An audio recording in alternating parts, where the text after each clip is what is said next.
Salam Kormi. Sehat, bugar, bahagia, luar biasa. Selamat siang, dulur. Siang hari ini kami nongkrong santai untuk saling mengenal. Kebetulan di sini kita nongkrong di Sekretariat Kormi Kota Surabaya. Di sini ada Pak Sony sebagai wakil ketua satu dari Kormi Kota Surabaya. Nah, kebetulan siang hari ini dulu kita ini pada waktu nongkrong ketemu dulur unik yang saya tahunya kok mainan seperti ini. Siang hari ini saya ingin tahu apa sih maksud mainan ini. Ini monggo, kebetulan di depan saya ini adalah beliau sebagai pelatih juga anggota Kormi. Mohon Mas, saya diterangkan, kenalkan dulu dengan siapa, terus ini mainan apa?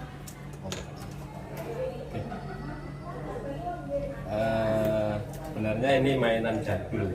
Kalau kita tahun 80-an, mainan ini bisa dipastikan anaknya ini pasti bedik. Oh gitu. Muokong bedik sok jago. Nah, sudah dikalungin seperti ini. Nah, ini ketapel. Kalau orang Surabaya bilang setip, Ya. orang Sunda bilang bandring. Ya. Terus di tempat-tempat daerah lain namanya beda-beda, sesuai daerahnya masing-masing. Tapi kalau bahasa Maduranya slingsut. Slingsut. Mainnya ada sedikit beda dengan zaman kita waktu masih kecil, pakai cakak, ya, cabang pohon, terus pakai karet, apa itu namanya, pentilnya sepeda, pelurunya itu juga batu. Seringkali kita pakai untuk nyuri pencet, nembak burung nyuri pencet. Nah itu kalau ndak anak bedik ndak lah, main seperti itu. Nah ini sekarang slingsut atau ketapel ini sudah berubah. Kita slingsut sudah jadi sarana untuk olahraga, bahkan untuk meraih prestasi, samping untuk menggeluti hobi juga. Dan slingsut sudah dipertandingkan secara internasional, tidak hanya lingkup daerah ataupun nasional aja, tapi sudah internasional. Ya, sudah ada wadahnya. Kita bisa berprestasi dengan slingsut. Mainnya sedikit beda dengan zaman dulu sih. Seperti unitnya yang dipakai semacam ini. Ini dari kayu juga, ada yang dari laminasi metal, tanduk dan kayu. Jadi digabung tuh, Pak? Ya, dilaminasi, dilapis-lapis. Tidak satu bahan berarti ya? Ya. Di samping untuk alat olahraga, slingsut ini juga sebagai ini ya, ajang untuk seni, terutama dalam pembikinan unitnya, frame. Kalau kita bilang itu frame ketapelnya, ada macam-macam, ribuan macam frame yang bisa kita lihat, baik itu di Pinterest ataupun di Instagram ataupun di Facebook. Teman-teman itu saling berlomba-lomba berkreasi, mendesain dan membuat frame ketapel. Nah di situ letak uniknya main ketapel, tidak seperti dulu. Nah, yang saya mau tanya, kalau kita pengen memiliki ini, belinya di mana kalau di Surabaya?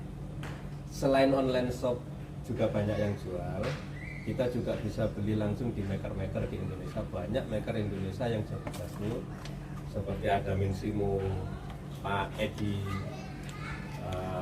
Indra, itu maker-maker yang Kak Sun, itu juga maker kelas internasional malah.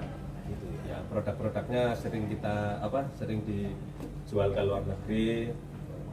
Juga Rizal yang spesialis tanduk, dan kebetulan saya juga bikin dan menjualnya produk sendiri. Iya, seperti ini produk saya sendiri ya, karena senang utak-utak ya bikinlah slingsut.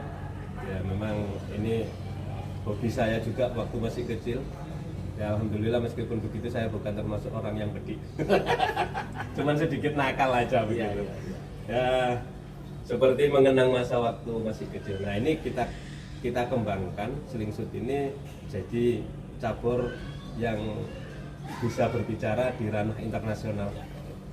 Ini Pak Ari, kan masyarakat pengen tahu sampai seberapa mahal sih peralatan ini, karena kan waktu kecil-kecil kita ini kan tinggal cari aja, pohon-pohon kan banyak, kita potong, kita bikin kasih karet, kita langsung bisa main ya. Yang saya tanyakan begitu unik gini kan, bermacam-macam, kira-kira harganya sampai berapa sih? Kalau harga di online shop itu mulai 40.000 ada, mulai 40.000 ada, 500.000 ada, bahkan sampai yang jutaan pun ada. Seperti ini kalau kita jual harganya berkisar 350-an. 350-an. Kalau yang seperti ini bisa sampai 750. Selain sebagai sarana untuk berolahraga dan menggeluti hobi, ini juga sebagai sarana untuk mengembangkan ekonomi masyarakat sebenarnya. Jadi masyarakat atau teman-teman yang punya keahlian untuk membuat, bisa bikin frame ini sebagai pemasukan tambahan, bisa juga sebagai malah lahan pemasukan utama.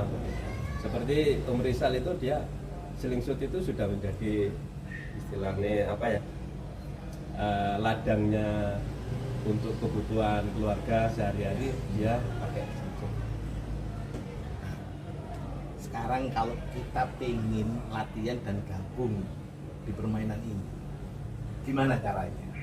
Tinggal menghubungi klub-klub atau komunitas ketapel di kota masing-masing. Kalau di Surabaya kita latihannya Sabtu Minggu di Kebonsari, LPK.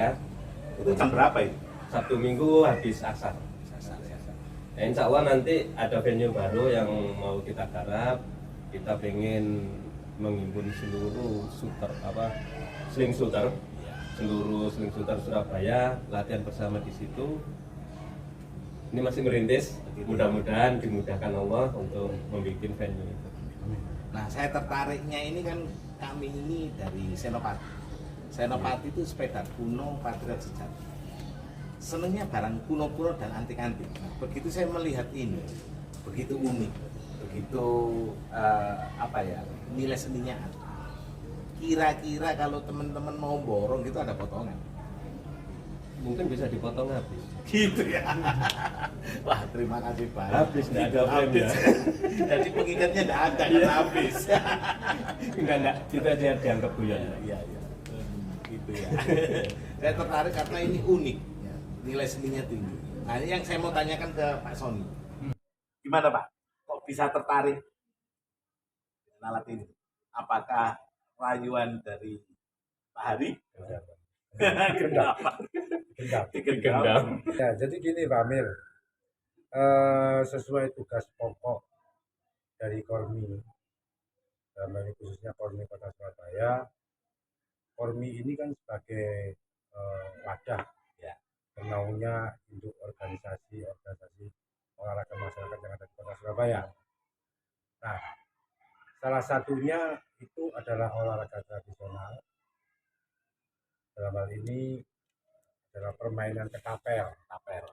Karena kita tahu bahwa ketapel ini sudah tidak asing lagi buat kita.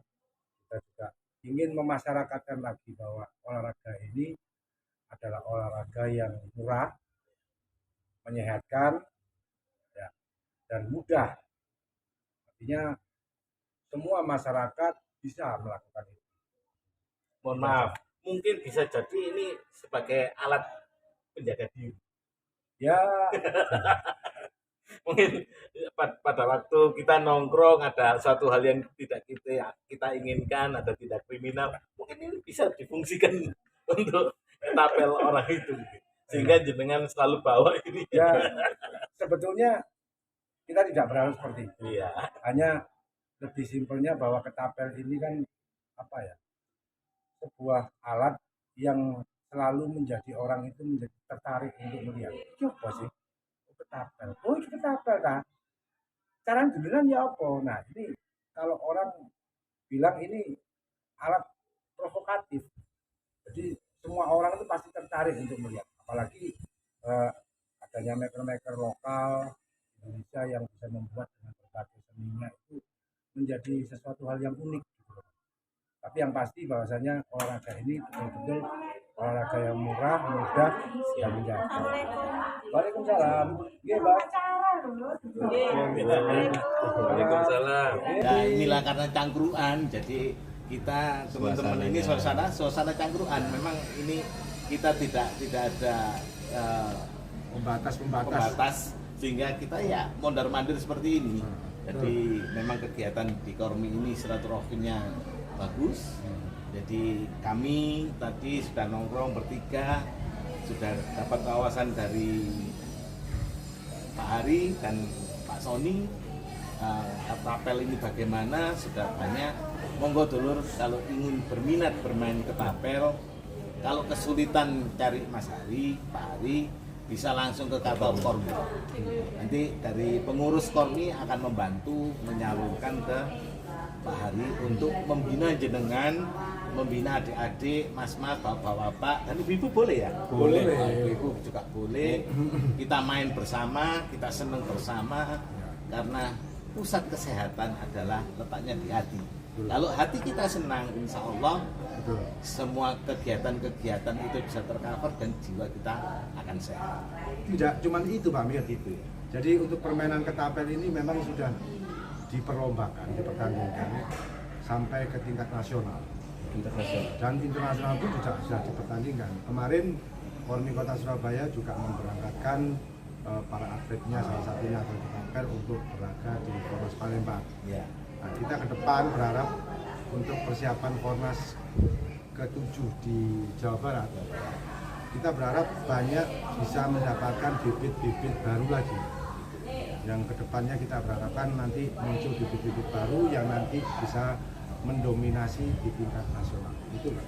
Monggo dulur, kita dukung program-program Kormi ini supaya ketapel ini tidak termakan dengan zaman.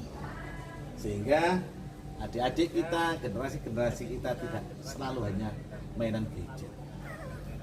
Ini yang harus kita buat, budidayakan, keseimbangan akan terjadi dan kita nilai seninya ada. Saya kira itu saya sangat terima kasih banyak. Saya banyak ilmu, nongkrong bertiga, walaupun kono kopi nih ya. Ya. Ya enggak apa-apa, yang penting kita dapat ilmunya. Saya kira itu dulur. Terima kasih banyak. Sampai ketemu. Salam Kormi.